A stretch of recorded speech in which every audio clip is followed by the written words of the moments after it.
ለሙስሊሞች ለጴንጤዎች ይህን ቪዲዮ ሼር ኮፒ በማድረግ አትችሏቸው።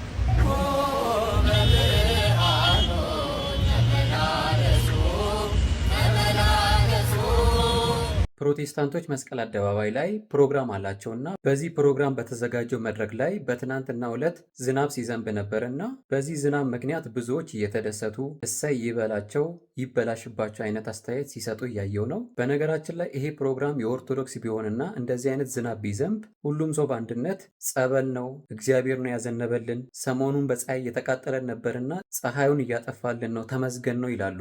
ነገር ግን የሌላ ቤተ እምነት ሲሆን ቁጣ፣ ጥፋት እና የመሳሰሉት ነገር ነው የሚታየን። ለምን?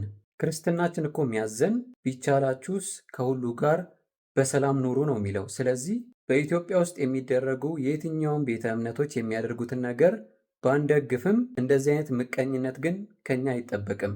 ምንም እንኳን የእነሱን እምነት ባንቀበልም እንደዚህ አይነት ፕሮግራሞች ሲካሄዱ ግን በሰላም እንዲያልቅላቸው መመኘት ነው ያለብን እንጂ እንደዚህ አይነት ምቀኝነት እንደዚህ አይነት ጥፋትን መመኘት ከክርስትና አይጠበቅም። የኦርቶዶክስ ጥያቄ መሆን ያለበት ልክ ለሁሉም ቤተ እምነት መስቀል አደባባይ እንደሚፈቀደው ለእኛ የሚፈቀድልን ነው እንጂ ሌሎች ፕሮግራም እዛ ባዘጋጁ ቁጥር የምቀኝነት መንፈስ ማራመድ ጥሩ አይደለም።